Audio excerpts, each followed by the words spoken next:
Et j'ai le plaisir d'accueillir Charlotte. Bonjour Charlotte. Bonjour Marie, merci de m'accorder du temps. Mais avec grand plaisir, on est toujours ravis de vous recevoir sur Sud Radio et de partager vos questions, vos vies. C'est toujours un plaisir. Qu'est-ce qui se passe pour vous Charlotte ? Je suis en grande difficulté au vu du comportement de mon mari. J'y suis très attachée. Nous sommes mariés depuis de longues années. Nous habitons une grande maison. Seulement, il a accumulé. Et pour moi, ce n'est plus un espace de quiétude et de paix. Donc, je me suis interrogée depuis de longs mois en me disant vers quoi je pouvais m'orienter. Je lui ai fait part de mes besoins. Je lui ai expliqué que on pouvait vendre la maison, peut-être pour repartir sur autre chose. C'est quelqu'un qui, malgré son savoir, ne met pas en place certaines choses et est bloqué par des peurs. Il aurait besoin de faire un travail qu'il ne fait pas. Ça fait bien longtemps que j'ai entendu que je ne pouvais plus rien pour lui, donc je me suis interrogée vers quoi je m'orientais. Et donc il y a plusieurs mois, de manière miraculeuse, j'ai pu m'offrir un petit logement au bord de la mer. Seulement, j'ai encore besoin de travailler à proximité de notre lieu commun. Et c'est très compliqué quand j'y suis parce que cette maison est empreinte de beaucoup de blocages, elle ne respire pas et moi je m'étouffe et je m'étiole là-dedans. Donc je voulais savoir comment vous voyez, comment vous appréhendez mon futur. Votre mari, est-ce que c'est quelqu'un qui a eu un accident ?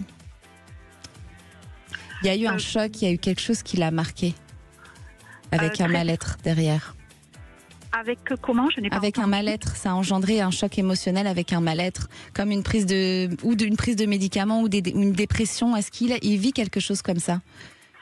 Oui, c'est possible. C'est quelqu'un qui est atteint d'une maladie chronique et effectivement, il a subi un choc il y a de nombreuses années.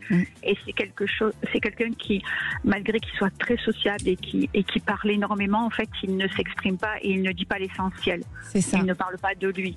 Et voilà. Alors moi, c'est ce que je ressens. C'est ce que je vous dis. Je sens un choc qui l'a perturbé, qui a totalement changé la personne qu'il est aujourd'hui.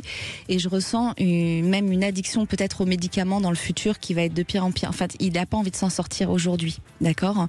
Et vous, vous êtes là, vous essayez de survivre, vous subissez, mais vous n'êtes plus sur la même phase, tous les deux. Il y a deux chemins qui sont en train de se séparer, on va dire.